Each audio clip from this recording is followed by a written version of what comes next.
Oh, it's All cool. right, we should be clear from here on out, my man. Okay. Cool, cool. Shit. Did you hear a delay, Dre? I think it's on his side. Oh, okay. Do you have me on speakerphone?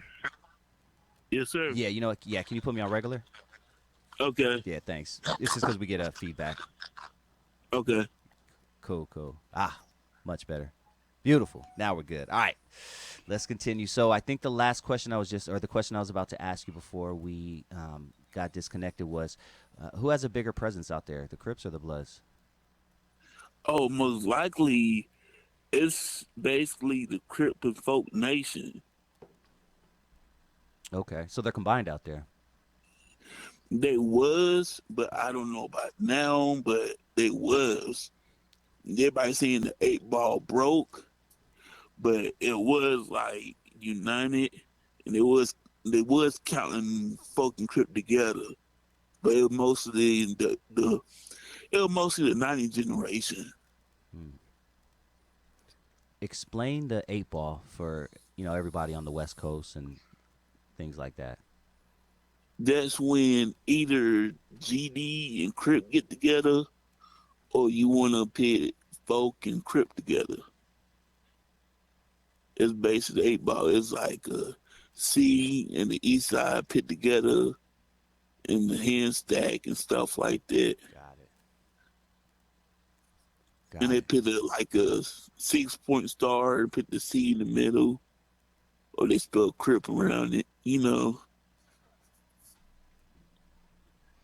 Okay. So it sounds like the Crips out there and the Bloods. Forgive me if I'm wrong or correct me if I'm wrong, but it sounds like they're more along the lines of the Midwest, East Coast Crips and Bloods as opposed to the West Coast way. Because out here they don't do the 5 and the 6 and the 8 ball and things Yeah, like that. but yeah, some of them when they come over here, they get along with people that is stacking with the 8 ball, or they tell them to get off the 8 ball. Ah, They okay, tell them to get on with them and do some stuff like that. gotcha. Now the Cause East. now they got West Coast gangs out here now. Mm, who are some of the gangs that we might recognize out here in LA that are out there now? Grape Street, Kitchen, 83rd, um, Playboy, Hustler, just like that. Okay. What about Bloods? What are some of the Blood sets out there? Most of the blood when I was growing up, the blood sets was mostly Nine Trey. Hmm. They were mostly from New York, but some of them are Brims, like stuff like that, connecting with West Coast, Pyru, stuff like that, and I think Fruittown Pyru. Okay. In your neighborhood, is it a homegrown? Forgive me if you told me this already, but I can't remember from us getting connected earlier. It's But really is it not. homegrown or go ahead? It's really both. Somebody came out here, growed it from ground up, then they left and put somebody in charge, then it fell off, then it went to homegrown again. Mm, It's basically homegrown now. It's a little bit bigger than it was, but everybody like trying to start their own little section. mm, They falling off to their own little group and stuff like that. They starting to hang around the ops and they hang around bloods and stuff like that, and they mess around, hanging around the wrong person. Because I'm second generation of my set. okay. Oh, you said I think I heard you say you're a is it a baby gangster What's the set name? yeah, no, what would you be considered, like a original baby gangster or something like that? Nah, I'm like a close to a general. I'm like a general. I'm about to be an OG soon. Okay. Okay. Explain the I guess the ranking system. It's mostly the same Baby Gangster, original Baby Gangster, but we had to switch it up because the Bloods came down here, started saying Blood Gangster, original Blood Gangster, stuff like that. Then we had to switch to the original Baby Gangster Crips, and then we had to then it's Gangster General, then it's the OG, double OG, triple OG, until it's your sect can name whoever's gonna be the crown, like the royalty family. Okay. So, you said you're how old are you again? I'm only 31. Okay. All right. And when did you, I guess, quote unquote, jump off the porch? I jumped off the porch in '99 to '98. Oh, 99, you mean 99 2008? No, Oh, 1999 oh, or oh, okay. something around there. Oh, okay. Okay, gotcha. 98, 99, got you. Okay, yeah, shit. What was the environment like in Salisbury during that time? Oh wow, it was like shooting after shooting. Like if you wasn't down here, they wouldn't put it on the news at all. The ambulance was scared to come in like the projects and Mm, stuff like that. It was like they wouldn't come down here at all. damn. It was like if you wasn't from where I was from, and they would say certain stuff where you come down here in red bandanas in the '90s, they would basically either jump on you or just get rid of you. It's like just like that. Mm, But now it's not like that. Um,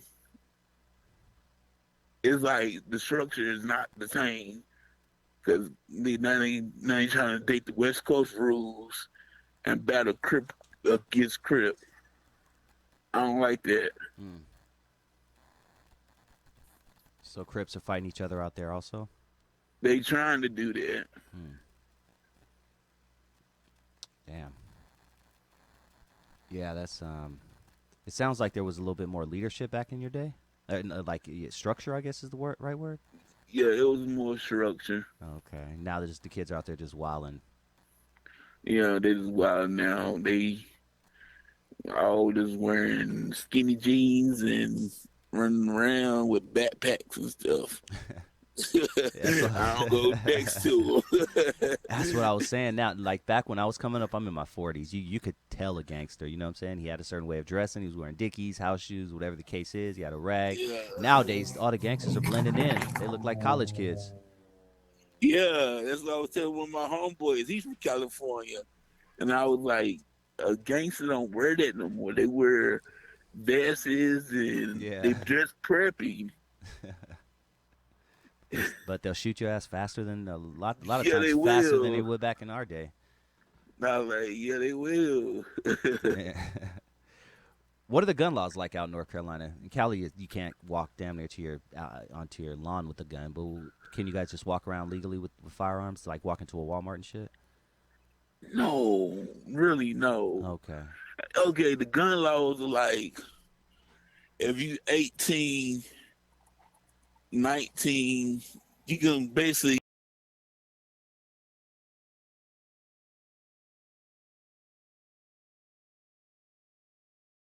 just no background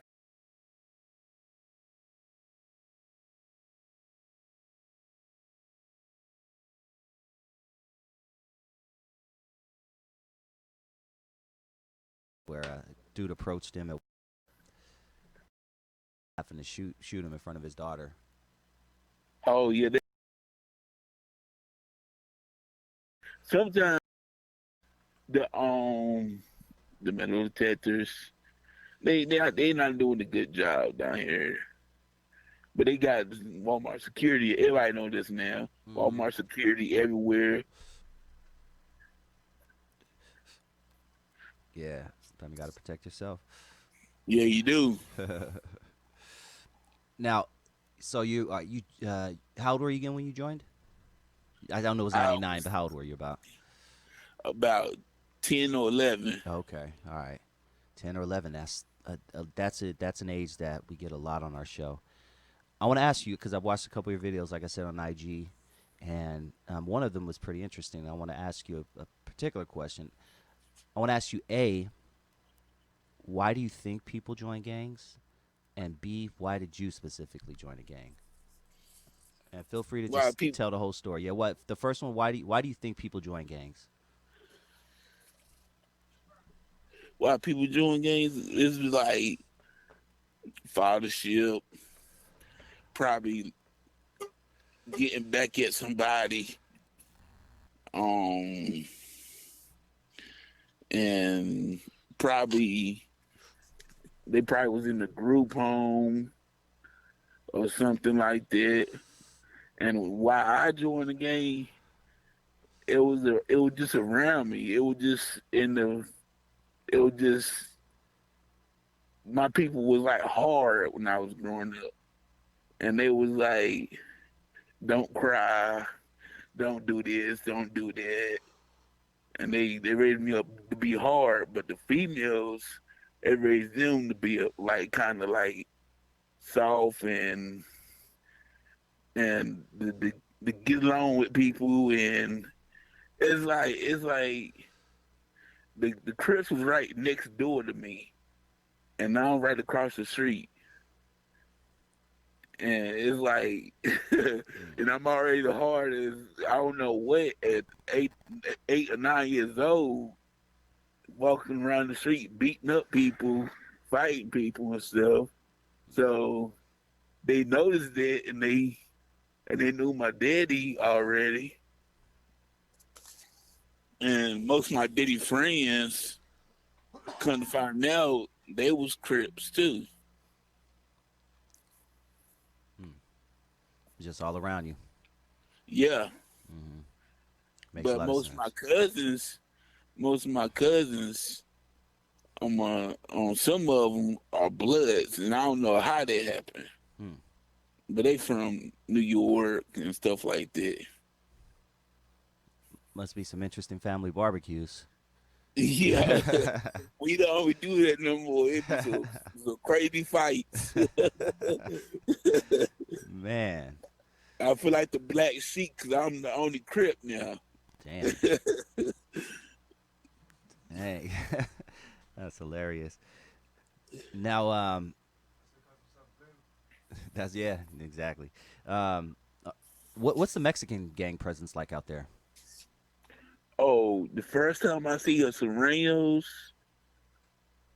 it was around when I was 12 down here. That was around 2002 or 2001, Hmm. something like that. It was around that area. 'Cause my birthday come early, and my birthday in August, so I be in 12 and somewhere around there, and I be like in middle school or high school. They be like, "You too old to be in high school." So that's when they came around. And I'm starting to notice Latin King again. Then they had MS-13 down here.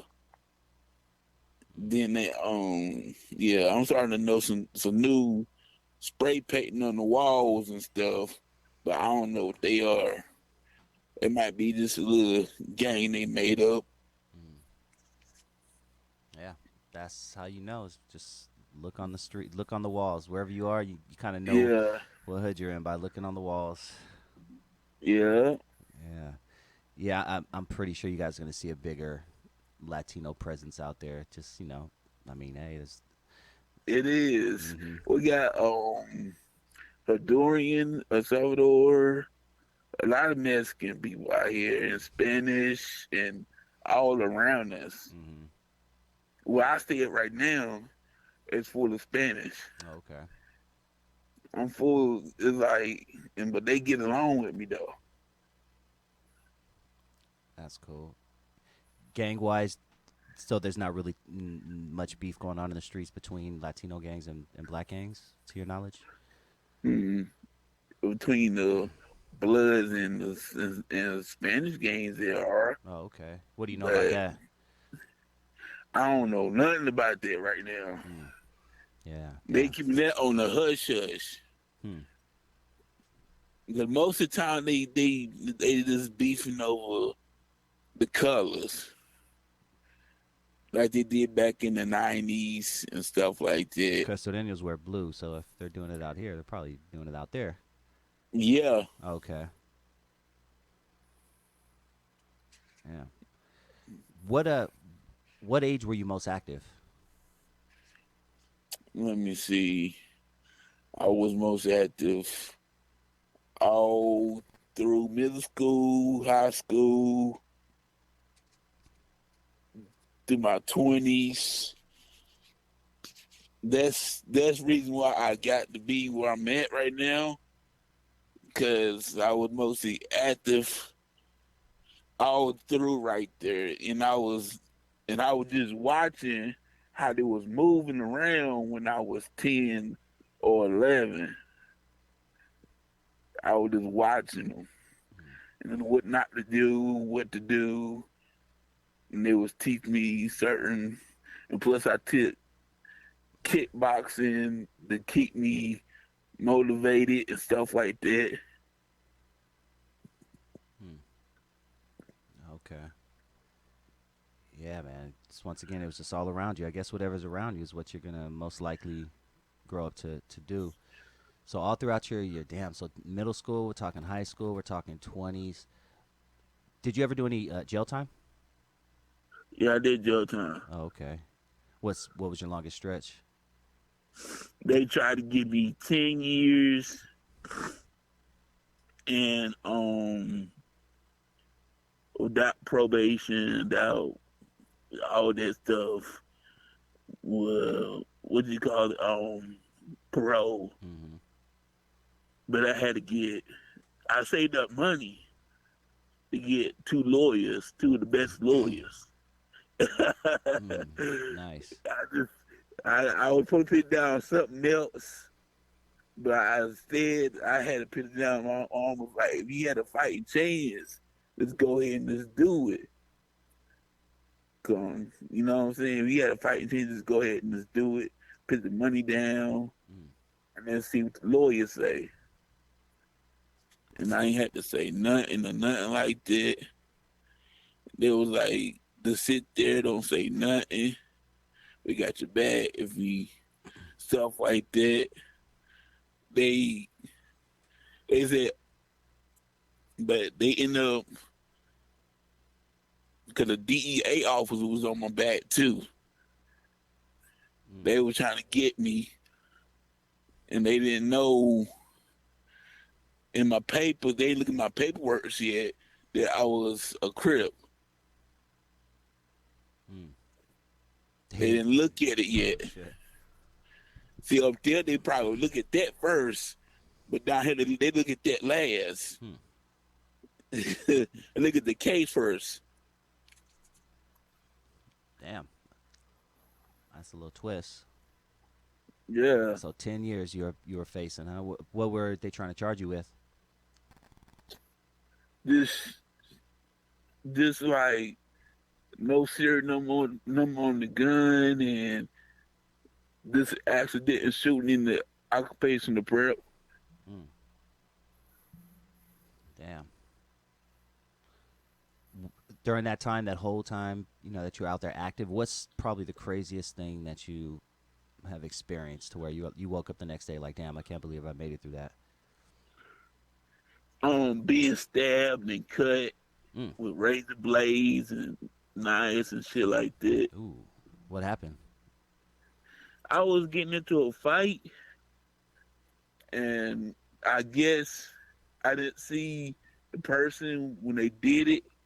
When they pulled out the knife, and I didn't hear somebody say knife, and they pulled it out. They stabbed me in the wrist. I was bleeding real bad. Mm. I had to go home and healed it up. Mm. I basically burned a cigar and put it on there. Damn. God damn. Woo. Yeah, it hurt it, but I had to do it for mom's get home because she was at church. Oh shit. When she at church, she like feel the spirit and stuff, and she get home to see a bunch of blood, and she be like, "What's all this?" Damn. Yeah, man. Damn, dude. Let me ask you. I also heard in one of your videos that you used to wear your crip rag to a blood school. Oh yes, I went to a blood school all through 4 years, so that's through ninth grade to 12th grade. How did you survive that? They basically wouldn't mess with me because they already knew who I was. Oh, okay. They knew that what if they did something to you, someone else, someone bigger would come They and would come they up, okay. and I already had bigger people Damn. ready on standby at other schools if something happened. God damn. So be honest, you looking back now, were you pretty much, cautious, scared back then? What was your general emotion through high school, going to all blood school as a crip? Oh man! And basically, they had rednecks too. Okay. Rednecks. Right. So it's probably just a few, yeah, black folks, but They had like at least 20 bloods. Yeah, at least 20, 20 okay. to 20, 25 to 20 bloods. Mm, damn. And a bunch of rednecks. Yeah. Two reds that you probably don't want to see walking down the street. Damn, man. Now you have Crip tattooed all over you, right? Yes. Talk to me about some of those tattoos and why you got them. I got Loke real big on my left side, and I got 187 on my right side, and I got Crip on my stomach, and I got CR Hood, and I got Crip right here on my up under my left side, right here up under my arm, real big and bold. Hmm. Did you got? I'm assuming you got those just from the homie or something. Yeah, I got those from the homies. Uh huh. I got some from Mexicans too. Yeah, I got my first tattoo at 15 from a Mexican cholo in a garage in Linwood who literally smoked a bowl of crack before he put the needle in my fucking arm.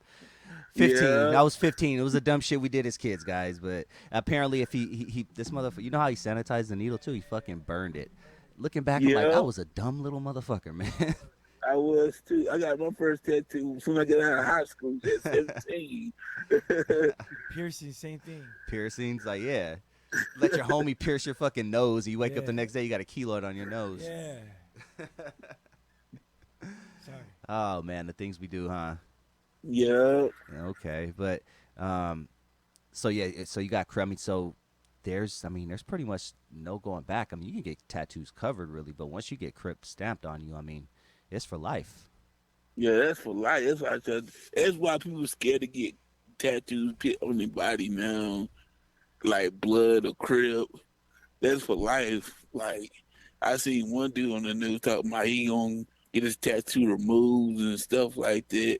I like if you was in the gang, that's what I was trying to tell people. You in the gang, that's for life. You can't get that shit erased. Mm, It's a violation right there. damn.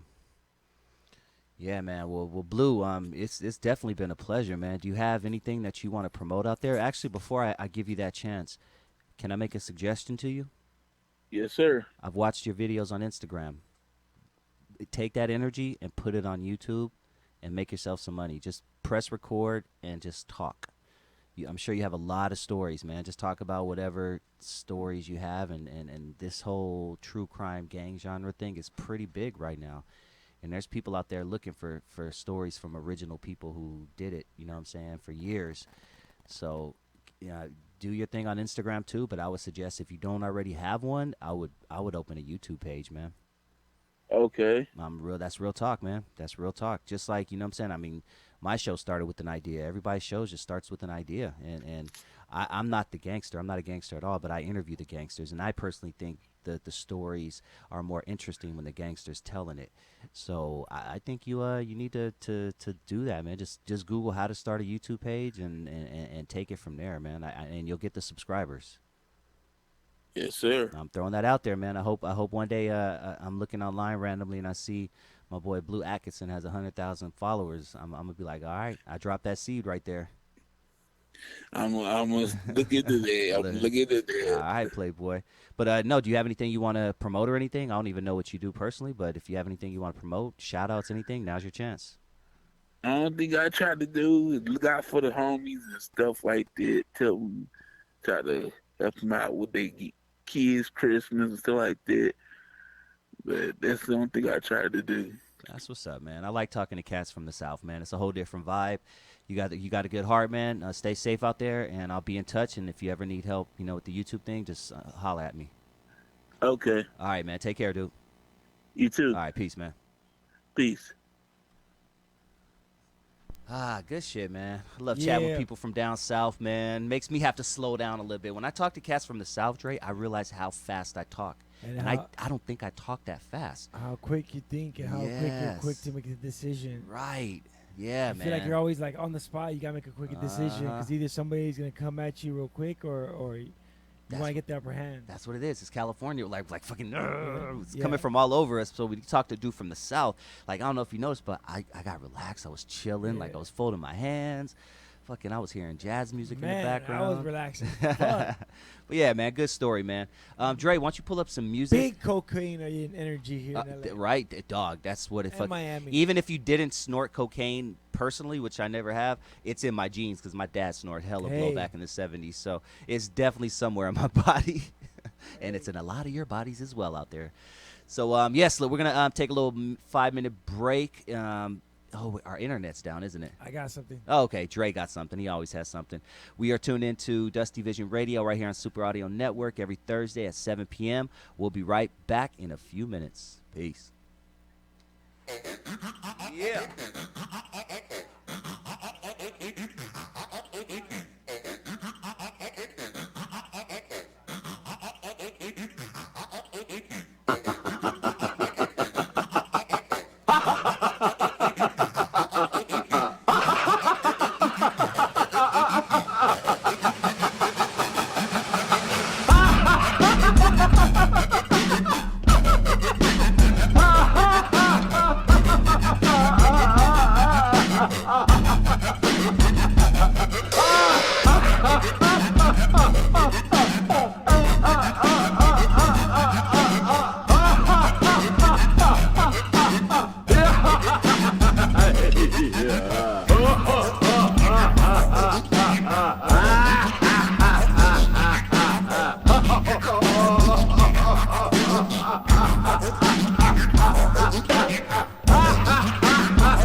Audio Network. Make sure you tell a friend about all the dope shows we have. And please, please, please hit that bell right below. Let's keep this going, Dre. On the line, I have somebody who I'm really looking forward to chatting with. I just came across his channel about a month or so ago, and I got to say, dude is definitely headed in the right direction, and I see him doing big things, especially because he's consistent, and he has an interesting story. Ladies and gentlemen, on the line, you can find him on YouTube at Incredible Javier. I have Cricket. What up, man? What's going on? What's going on, everybody? How's it going? Chilling, Appreciate man. that, G. Yeah, appreciate you definitely joining the program, man. And we figured out that we're neighbors. We're kind of, we live in the same general area, right here out here in Los Angeles. Yes, sir. Yeah, buddy. Yeah, buddy. Yeah, so let's take it all the way back, man. I know a little bit about your story, but I want to share it with my audience, and I definitely encourage everybody out there to subscribe to Incredible Javier on YouTube. Let's go back to the beginning, man. Where'd you grow up? Well, I grew up in El Monte, California. I was raised by my mother and father. They were, gang members. So multi-generational gang member. My mom's parents were gang members. So that's, growing up, that's what I seen. That's what I wanted to be. You know what I mean? Like, it wasn't like, a lot of people might seem like it was forced, but not at the time. Like, that's what I really thought I wanted to be. Yeah, your parents are everything to you, so it's like, okay, shit, that's cool. Yeah, hell yeah. And they would even tell me, like, mijo, go to school and do this and do that, right? But it's kind of difficult when people say one thing, but they don't show you that direction. It's not an excuse, you know what I mean? But it's a little bit more difficult to do that. Mm-hmm. So for me, it was hard to see outside of my reality. Mm-hmm. So for me, it's like it was way easier to go to the joint in my mind back then than to go to college. You know what I mean? Damn, that's crazy because you had a video, I do believe, called. Oh man, is it called the it's easier on what did you say? It's easier inside than it is on the street. Did you have a video titled that? Yeah, something along those lines. Yeah, Train Track Thursday I did. Yeah. Damn. Yeah, dude. fucking yeah, it is. It's a lot easier when you're busting. Of course there's shit that's gonna come up, you know what I mean? And I never been to the joint or anything like that, you know what I mean? I just went to Youth Authority and shit. But fucking but yeah, it's a lot easier in there because you basically, especially in YA, you ran your own program. I got to do whatever I wanted to do. If I don't want to do something, say tell the staff, fuck you, I refuse. I ain't doing shit, and they still got to feed me. You know what I mean? So like I still got to eat and fucking. But out here, nah, you don't want to get up and go to work. You ain't getting paid for that day, or if you are, you're lucky. I mean, cool, but you can only do that so much. You know what I mean? There's a lot of things that you need to do out here. If people depend on you, that's even worse. Yeah. Because your actions could fucking really fall back on them. Man, ain't that the fucking truth, dog? Now, for everyone outside of California, explain what CYA is. So CYA is the California Youth Authority. It's basically like if you had over 18 months, they can't keep you in a county facility. A lot of times, also if you're busted for something like pretty bad, like murder, rape, carjacking, they're not going to keep you in the juvenile county facility. They're going to send you to a state-run program. So it's kind of like the equivalent to a prison for juveniles. Mm-hmm. It was called the California Youth Authority. And the California Youth Authority had a number of different institutions, and they had some of the worst youth offenders in California. And, they put us all together. They put us all together, and it was a recipe for disaster. And, by the time I left, there was a 90% recidivism rate. That meant 9 out of 10 people they got out of there, went right back. Damn. If not there, they went to prison. Jesus Christ. Now, I'm assuming you were an active gang member entering CYA? Yes, yeah. I actually got busted for a gang enhancement. So, yeah, that's what actually got me sent to the Youth Authority. I did a few robberies, which was like nothing major, dissuading a witness, which that alone could have got me sent to the Youth Authority. But what sealed the deal was the gang enhancement. They said I did it for the benefit of a criminal street gang within 1,000 feet of a school area, and that was it. You know, that was it. What year are we talking? 1999. Yeah, they were locking motherfuckers up for attacking all kind of shit. Yeah. They when I went to court, I thought like I never been to camp. Like most of my homies had been to youth camps and probation camps, placements, all that shit, right? So I'm thinking like, hell yeah, that's where I'm going. I'm going to go to camp. So I thought I was going to get a year and a half violent offender program. And when I went to court, they told me to take a plea bargain, 2 years in YA. I should have took that shit low key. But my pops was like, nah, you don't need to take that shit. That fool ain't gonna show up. You're gonna beat this shit. You'll probably do a violation and go to camp, and you'll be straight. So I was like, all right, fuck it. And that motherfucker showed up. You're like, damn. Yeah, he showed up and he brought a friend too. A motherfucker I never seen in my life. Like, damn. So yeah, so it was a trip. You know what I mean? They had all kinds of evidence against me, and that's one thing that a lot of motherfuckers need to understand is if you're doing illegal shit, keep the camera away. You know what I mean? Because yeah, I would have fucking like pictures in my drawer, me and the homies and shit, and my PO would come and just snatch my shit up. And like fucking if I'd write on, like if I was going to school, I'd write on the binder or whatever, EMS, fucking like they would snatch that shit up too. Hats that I had, and when I went to court, all that shit was submitted as evidence. Damn, see. Like, fucking yeah. So it was a trip because one thing that that my public defender tried to say was like he didn't do this he did this to get out of jail. He didn't do it for the benefit of a criminal street gang. So you try to play that card. And the DA was like, nah, everything he does is for the benefit of a criminal street gang. They brought all that shit out. Yeah, and that was it. You know, they had cops that they interacted with, fucking everybody. Like, I was just like, damn, like they really trying to fucking do me in. And let me talk to these kids out there for a quick second, because this is back in whatever, 99. But I still, to this day, what he was doing with the pictures and stuff is amplified, and these dummies are selling drugs on their Instagram, and they're fucking putting guns in it. Like, I'm like, why are you putting that online? Like, what the fuck are you doing? You know the cops are just sitting up with their feet up on their desk, and they're just following you from a fake account, and they're just collecting all that evidence, and one day you're going to get caught for a crime. You're going to try to say that it wasn't gang related, and they're going to have all these fucking pictures and videos and Snapchats and this chat and that chat of you doing dumb gang shit. Yep. And me, I wasn't even trying to get caught like that or even put it out there, because we even knew not it's to a different burn the time. spot. Don't talk time. to the cops. Put it in the drawer. Yeah. But even then, like even that wasn't wasn't out of their reach. Yeah. I mean, so and now, motherfuckers need to chill out. I always tell people, like, I don't recommend or condone committing crimes, but if they do, leave the motherfucking phone at home. Don't even take that shit with you. Come on.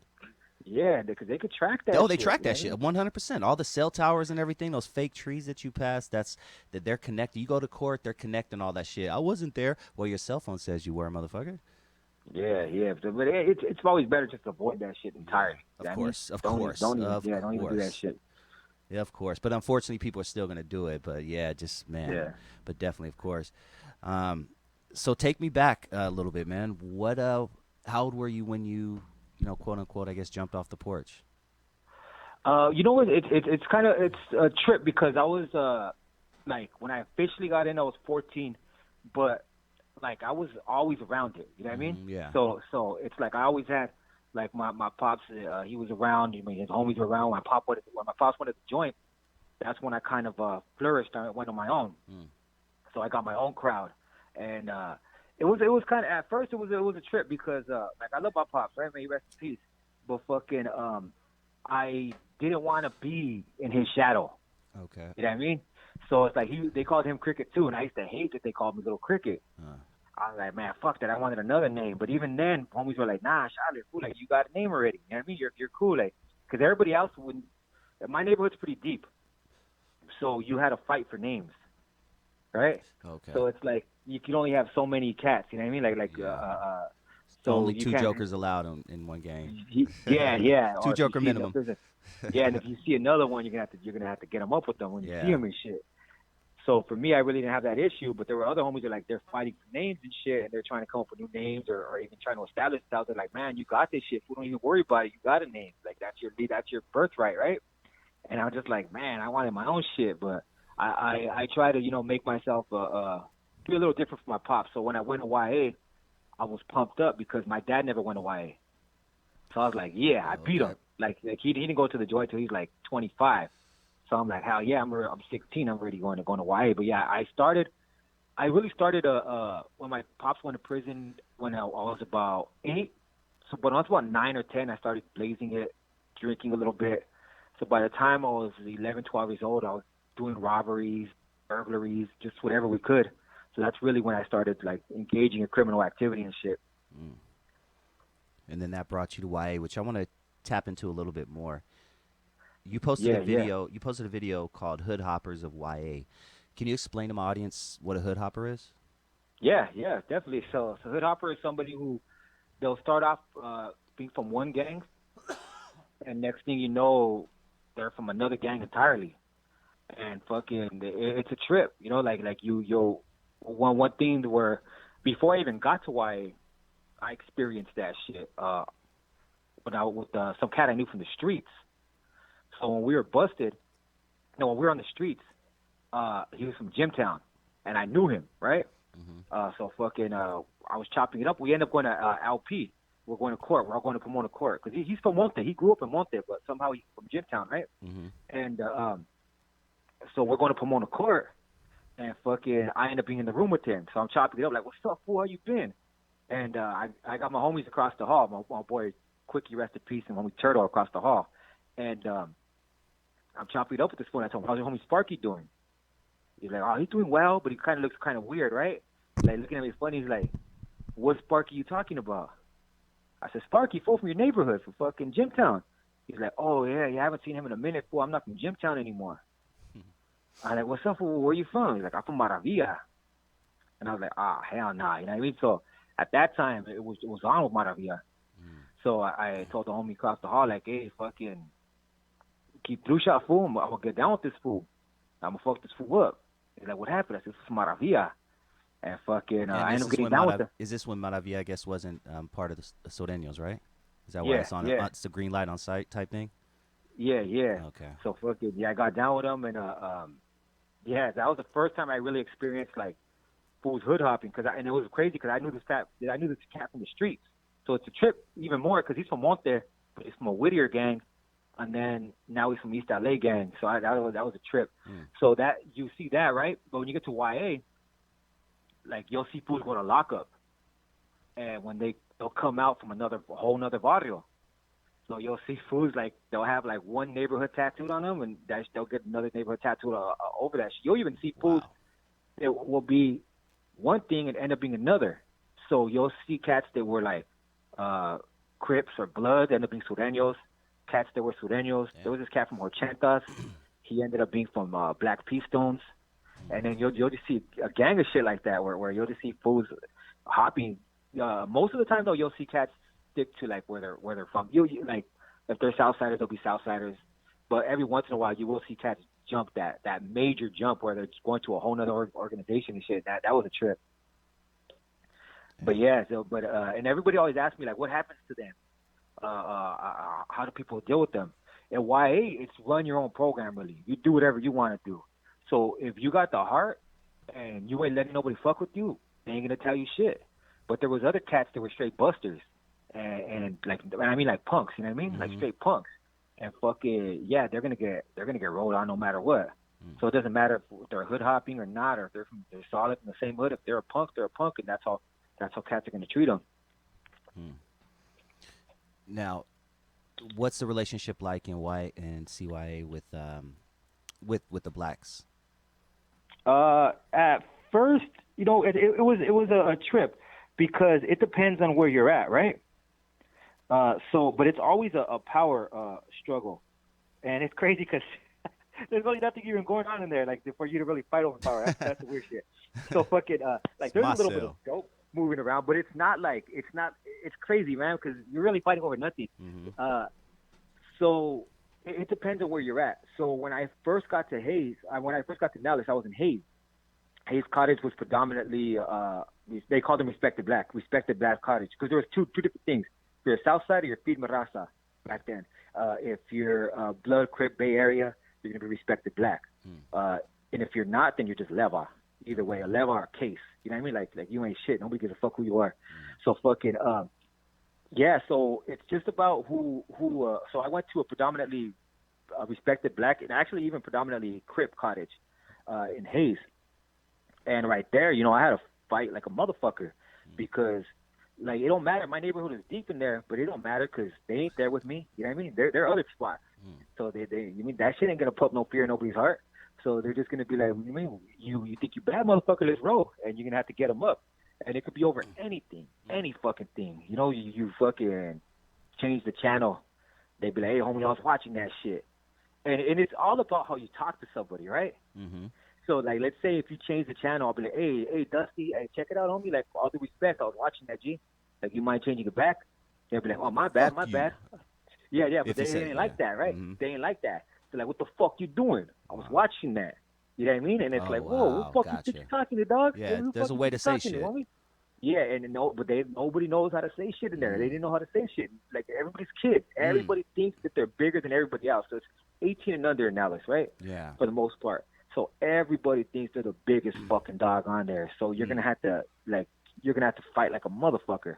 So you're gonna catch it blind, or you're gonna get down right then and there. And the thing about Nellis, what separated from other spots, is Nellis was active. Like, that shit stayed fucking cracking. So lockup was packed. So if you get down with somebody in the dorm, it's not like you guys are going to lock up to cool off. Like, nah, you're going back to the dorm. You know what I mean? So it's like, if you haven't let it out, you get down with that fool again, and you'll see fools get down like 2 or 3 times before they send them to lockup. And the thing that sucks is like for the staff is they had to, in order for you to go to lockup, they had to let somebody else out, right? So you have cats in there that are fucking in lockup for jumping people, for fucking riots, people who are doing programs, and they're just like, fuck, who are we gonna let out? Like, we had to let somebody out of here. Yeah. So it depends on like what you do, right? So there'll be times where like I seen fools get down like 3 or 4 times, and what they would have to do, because you have rooms in the dorm, like you have, it's mainly beds, like it's mainly a dorm, but you have like a few rooms for the fools that do, like, they're doing well, the homies that are programming and shit. What they would have to do is they'd have to drag them out of their rooms and put them in the dorm. So that's 4 heads they're taking out of the room and putting in the dorm, so that you 2 motherfuckers could be separated. And at that time, motherfuckers will start speaking up. You know what I mean? Like, hey, I know you guys got problems, but you need to fucking calm the fuck down, because that's just costing me my shit now. Like, now I'm out of my room because you motherfuckers don't know how to act. So, yeah, but it's like what the relationship between it was constant struggles, right? So when I was in Monroe, it was mainly, like I said, a crib cottage. So they not in Monroe, in Hayes. So they had that shit, right?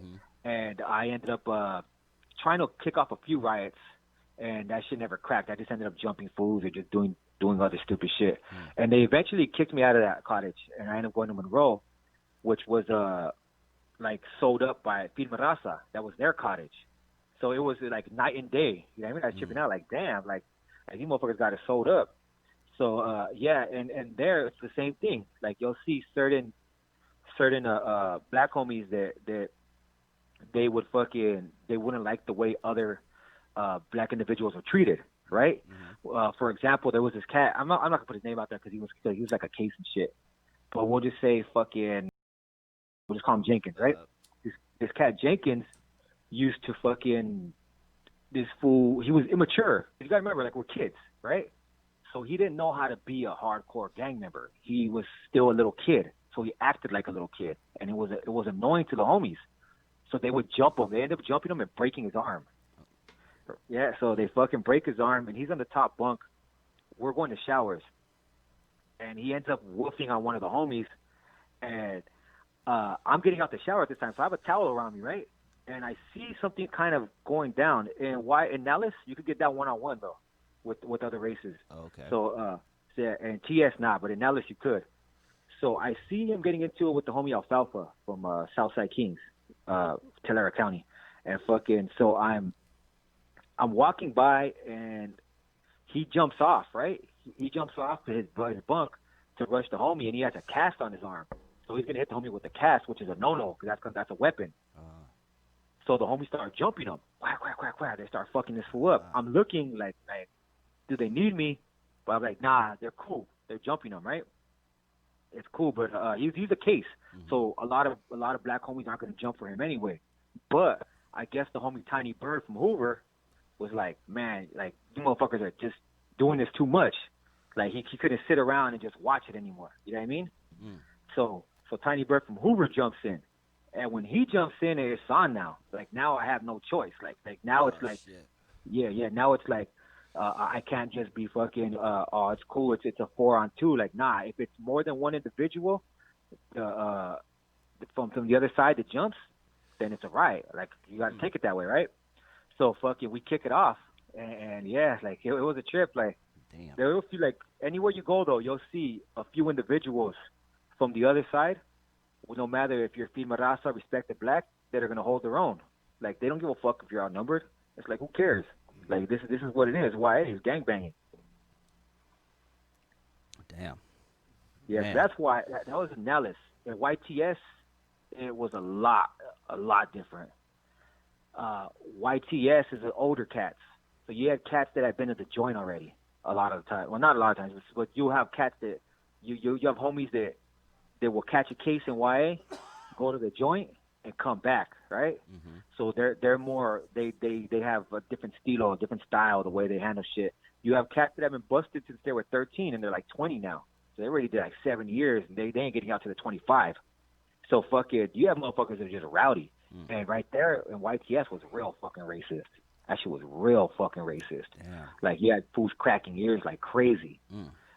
Yeah, so you know what I mean? But it's like whenever over there in YTS, it was no one-on-one. So you get down with a homie and you're from you're either a wood or you're black, then it's gonna crack. And same thing. So you have phase ones right there that just like, fuck that shit. Their whole fucking purpose in that fucking institution to them was to crack it off. That's all they wanted to do. Damn. Yeah, so that it really depends. Like, there were spots where I've been in spots where it was real fucking cool, like nobody's tripping on each other, and I've been in spots where it's real fucking racist, where it's like, if you come outside, if you see anybody who isn't a Southsider, you taking flight. You know what I mean? Like, that's the way it goes. And it's because like everybody on that tier or everybody on that hallway, they cracked ears. You know what I mean? Mm-hmm. So it doesn't matter who they are. They cracked ears already, and once they crack ears, it's on for life. Damn, dog. Yeah, kids, is this the life you want? I don't know. Think about it. It's crazy, man. From what I understand, I want to kind of go off to a little happier subject, a subject that's a little closer to my heart. But I understand that you dabbled in hip-hop before, or you still do? Oh, yeah, I still do. Ah, that's yeah, what's up. I did that with hip-hop. I love it. Yeah, I used to do been doing it for a while. Just put out a few songs, actually, the other day. Yeah, I think I was looking through your Instagram. Yeah. But I wanted to actually ask you a few questions that are kind of hip-hop related, so I'm kind of glad that, you know what I'm saying, it's something that you like to do also. Yeah, definitely. Yeah, a few of them. But the first one is I had a couple of homies on, OG Sureños, and I wanted to ask you this question as well. BG Knockout did an interview on Vlad TV. I don't know if you're familiar. Where he said that Mexican gangs snitch on enemy gangs, and that it's okay, and that it's something that is not frowned upon. And apparently he got a lot of slack. And the two people I had on my show, the Sureños, OG Sureños, one was from Maravilla, the other one's a Sureño. They weren't really too excited about what he said. I'm curious to know what your thoughts on that are. Okay, so my thoughts are like, this is what I think. I think that he probably phrased it incorrectly. I'm not sure, like, because I was listening to what he said, right? Mm-hmm. And he's like, I'm not sure if it was him or Dresta that said, I don't know if it's like their function, if that's the way they do it, but I've seen it happen, right? Oh, okay. And so he said something along those lines. I'm not defending him. Like, I think like you really, if you're gonna say something, you should really watch what you say about before you generalize or stereotype a whole nother race, right? Mm-hmm. And I learned this at YA. Let me tell you, Mm-hmm. when I was in YA, they would always say, like, there was all kinds of stereotypes, right? Mm-hmm. All kinds of, like, they would say essays can't fight. And I seen some homies that would fucking put them on anybody, right? Mm-hmm. And I would always hear, when riots kick off, the blacks are scared, they run. I see motherfuckers that will crack that shit off. Mm-hmm. You know what I mean? So it's like, anytime you generalize something like that, you're gonna get it wrong. So maybe they did see somebody testify against them. I don't think that there's any gang that would sanction that or that would be okay with that. And anybody who talks to any kind of law enforcement, that's a no go. You know what I mean? So I don't know what his intentions were, but it's definitely not a good look to generalize an entire population or a group of people. Yeah, he definitely caught a lot of slack for that. I want to, something else that has happened within the past year, recent death in hip hop. Are you familiar with the Chicago drill scene? Not too familiar. I've heard of it. Okay. I remember there was this little white cat that tried to do drill music and shit. Oh, Slim Jesus. Yeah, I remember that shit. yeah. Slim fucking Jesus, and then he admitted that all the guns in the video were props. Yeah, they were just props. Yeah. Yeah, perception, man, perception. But rapper recently passed away within the past 3 or 4 months by the name of FBG Duck, one of the more popular Chicago drill artists out there. Drill music is big right now for all my people out there who are not familiar with it. The whole Brooklyn sound and everything you're hearing right now is coming from drill music. Pretty much all the shit you're hearing right now is kind of drill related. But one thing that they do, and this is where I want your opinion, Cricket, one thing that is very popular in that culture is the gangs, the ones who rap, they actually diss the dead homies of their opposition. So they'll say, I'm smoking on such and such. Whenever they're lighting a blunt or a joint or something, they'll say, I'm smoking on such and such. And it's usually the name of an enemy who they killed. You know what I'm saying? And that has seeped out into hip hop. And now apparently it's like people in Atlanta do it, people in New York. Like it's the thing now. I would love to know, as somebody, who grew up with hip hop, who is influenced by hip hop, who actually does hip hop, what are your thoughts on that? On that, it's crazy you bring that up because that's two different things for me. That's YA too. Damn. And YA, you shoot at somebody is you disrespect their like, let's say if you don't like somebody, right? What's crazy? We'll get into the whole thing, right? Mm-hmm. So let's say, I'll say, for example, a chair. Like, let's say the chair is somebody, right? Mm-hmm. I don't like that chair. I'm gonna tell that chair, hey, chair, fuck your dead shit, mm-hmm. right? So dead meaning deceased, shit meaning all of it. So his dead family, his dead fucking friends, his dead homies, fucking all his dead shit, right? So when Chair sees you, it's on sight. Mm-hmm. You know what I mean? So fucking that shit was happening in YA. And even if they were to bring up your homie, so let's say Chair has like Little Chair tattooed on his chest. Rest in peace, Little Chair. Mm-hmm. And you'd be like, man, fuck Little Chair, homie. And fucking like that's on site, right? And that shit, everybody who's down with Chair, like all of his homies, all of his cousins who are there, they're gonna have to get down with you because you disrespected them, right? And that's for life. Anyone who comes up. So that's what like some cats got in a lot of trouble because they would shoot at somebody thinking this could be them. So like let's say somebody shoots at somebody from 18th Street, right? Mm-hmm. They shoot at 18th Street, or let's say an individual from 18th, right? They shoot at him, you're going to have to get down with all his homies. Now, if that fool has family from other neighborhoods there, you're going to have to get down with his family too, because you shot at his shit, right? So, but you could shoot at his homies. You could be, F your dead homies or whatever, right? And you're just going to get down with his homies.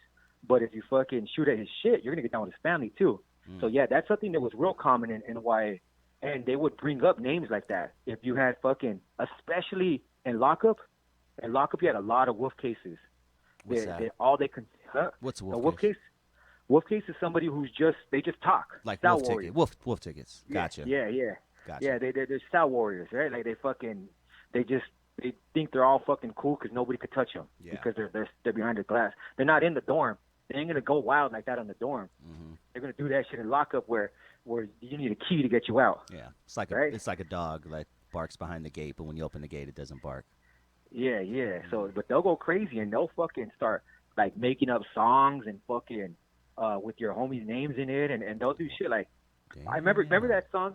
Let me tell you, this is no disrespect to the Pyrus, but I'll give you an example of what they did. Right. So there was this cat. He was a Crip. Mm-hmm. And remember that song, Dilemma from Nelly? Okay, that yes, I do. Yeah, hell yeah. Yeah, that shit was big at the time. And this fool would say, no matter what, No matter what I do, I always think of Brazy Roo and even OG Pudding too, because I love killing. And then he would say, you know what I mean? Mm-hmm. Damn. So like, yeah, like that fool would sing that shit. I'd be like, oh shit. And if you bob your head to that shit, Oh, you're shit. yeah, yeah. So like, and again, no disrespect to the Pyro, you Yeah, know, but yeah, of course. that's what he did. You know what I Mm. mean? And like that's how foul motherfuckers were. Like he's bringing up their OGs, right? Damn. And he's talking shit. So for me to hear that, it's not surprising because that's something that I grew up around. Mm. Now for hip hop, I think when it comes to hip hop, you're making money, right? If you're at that level, Mm-hmm. you're making money, and why not do something positive, right? Yeah. Why not try to unite? Like why if you're gonna act like that, keep that shit on the streets. Why you gotta broadcast it, right? If something happens to that cat, he ends up disappearing with somebody, then they're gonna blame you, not only the motherfucking his homies, the cops, Yeah. right? So why advertise and put yourself out there like fuck it and bring all that heat towards you? Like there was one thing I knew as a kid is don't burn the spot. Mm. You know what I mean? And I always knew too. This is another thing. If somebody's looking for you, you find them, right? Mm-hmm. And you don't let nobody know that you're looking for them, right? So they'll know I'm looking for them when I find them. You know what I mean? Mm-hmm. And I just think it's kind of ass backwards to do some shit like that because hip hop is supposed to be a way out of that lifestyle. So why you even doing that? Like if you're gonna be a gangbanger, be a gangbanger. Ain't no need to broadcast that shit. Mm-hmm. Yeah. On some Tekashi 6ix9ine shit. Yeah. See, look what happens to this cat. You know what I mean? Like this fool went to snitching on all his boys, and then now he's I don't know. You know what I mean? Like it's like you can't do. I don't know. What do you choose what you want to do? You know what I mean? Mm-hmm. He could have just been a hip hop star. He could just left that shit alone, but he wanted to be a real gangster. He wanted to. Yeah, man. Well, shit, last question for you. Still hip hop related, but we recently lost New York Crip rapper Pop Smoke out here in L.A. He was out here partying in the Hollywood Hills, $5 million home, and, probably thought he was super safe, but for lack of better words, he got caught slipping. My question for you, Cricket, is how do you think rappers with gang ties should move when they're performing state to state, city to city, where, especially in a place like LA where there's gang ties everywhere? Well, you know what? Who moves pretty well is somebody like Ice Cube, right? Ice Cube does what he does and gets the fuck on. I think a lot of cats, they need to understand when you're doing a show, this is a job, right? Mm-hmm. So treat it like a job. When you're done, there ain't no need to stick around like that. Like if you're gonna party, you're rich enough to grab a hotel, get some girls, hit the hotel. Mm-hmm. Like if you want to be out on the streets, you're gonna. Homies, older homies used to tell me, little homie, you don't need to be out here. Nothing good happens at 2 a.m. You know what I mean? Yeah. And like these cats, I don't know if they weren't raised like that or what, but if they're trying to get money, like, and I don't even know what the situation is with that individual. You know what I mean? Mm-hmm. But I'm just saying, like you said, if you out there partying in someone's hood, man, that's gonna be a trophy, right? Mm-hmm. Like I got homie, I jacked this fool, I blasted him or whatever, right? Like fucking. So when you're in the slums and you're in the ghetto, you ain't impressed by somebody's chain. You ain't impressed by the clout they have. You want that shit. Mm. So you know what I mean? So it's like don't come over here where we're starving, flossing your fucking chain. You know what I mean? Mm. If you do that shit, what's gonna happen? Like you ain't gonna come floss on us, homie. We're gonna take that shit. And so I don't know if that's the situation with him, but I just think if you're a hip hop artist and you love doing that shit and you're doing that shit to get out, treat it like a job. Do what you got to do and get the fuck out of there. Because if you're making money like that, you could party anywhere. Why you need to party in the hood? Exactly. Yeah, man. Do your thing. I say do your thing and get the fuck on, and just keep it pushing. I wanna lay something on you before I give you a chance to promote whatever you have going on, and to promote your channel and anything else. You know what I'm saying? I Let's appreciate crack it. with you. My question for you, man, if you could talk to you, not now at this age, could talk to an 8-year-old you, what would you tell him? I would tell, my wife brought this up to me the other day. We had a little thing going on with a quick Q&A, right? And she said that, oh yeah, he has a really big heart, right? Mm-hmm. And I've always felt like I've never felt like I did. I always try to hide it, but you know, I've always tried to look out for people, right? I always try to do that kind of shit. So I would tell myself at 8 years old, look, man, you're not a tough guy, right? You have a big heart. Use your heart, because there's other ways. My whole thing was when I was a kid, I wanted to get known. I wanted to be known in the neighborhood. I wanted to be known in Monte. I wanted that my legacy to live past me. And I could tell myself, you can do that without hitting the streets.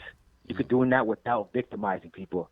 You could do that without hurting people. Because by the time I realized I was hurting people, it was too late. I already become desensitized to violence. You know what I mean? So fucking yeah, that's what I would tell myself. Like, you're not a tough guy, dog. Chill the fuck out. Like, for real. What you need to do is use your heart, use your brain, and find a way to impact life for the better for people out here. Don't keep everybody trapped in this motherfucker. And that's exactly what you're doing with your channel. I'm peeping your game, dog. You're definitely going to impact some lives.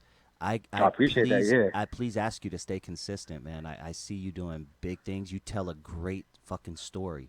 Like, I don't even want to talk when you're talking, dog. I just let you do your thing. I like that. Keep doing your thing. Release 1, 2, 3 videos a day, and just keep pushing it, because you're changing lives. You probably don't even know it, but you've probably already changed a few lives. I appreciate that. Yeah, tell everybody where they can find your channel, man. You can find me at Incredible Javier, and on YouTube at Incredible Javier. You can also follow me on Instagram at Incredible Javier. And yeah, just to give people a little bit of a game on the channel, what it is, I predominantly deal with youth offenders. So I'll interview people that were in the youth authority or went to prison in their teens, and just to show how that life has impacted them. But I don't try to just interview anyone, right? I want to interview people. You'll look at all the videos, you'll see there's a common theme at the end. They've all been out of prison for at least a year. They're all working at bettering their life. Because I want to show people, like, yeah, this was a fucked up lifestyle. There was a lot of bad that came with it. But down the line, everybody wanted to correct that shit. So that's what I predominantly deal with. I've also interviewed a lawyer. I've interviewed a psychologist. I've interviewed a former staff member, activist, a person who just ran for city council. He unfortunately didn't make it. Just different kind of people, right? But fitness trainers, fucking yeah. So that's what my channel is. So you can find me on YouTube/Incredible Javier. And yeah, appreciate that. Yeah, that's dope, man. And shout out to your wife. It sounds like you have a down ride or die chick who's stuck with you through thick and thin. Oh yes, sir. Yeah. She's one of the reasons why I kept growing. You know what I mean? Like, I didn't want to leave the city. When she told me we got to get our kids out of here, this environment is just too much for them. Like, for me, I could live comfortably in my neighborhood and just chill, right? I'm good. But I don't want my kids to live comfortably there. Yeah. Because if they get too comfortable, then you know what happens after that. Yeah. Yeah, man. Well, dude, it's been a pleasure, homeboy. I really hope to have you on again, and maybe we can cross-promote and I jump on your show sometime or something like that. I would love to just keep this relationship going and keep in touch, man. I appreciate it, man. Appreciate it. Thank you to all the listeners. Thank you, Dusty, man. You guys have a good night. Yes, sir. You too, homie. Peace. Peace. Good shit, man. That's what you get right here on Dusty Vision Radio with my boy Dre Day. We were a little squeaky today, but we made it through. Make sure you guys tune in every Thursday, 7 p.m. Pacific, right here on Super Audio Network. I am tired like a motherfucker, so let's get the hell out of here. We'll talk to you guys next week. Peace.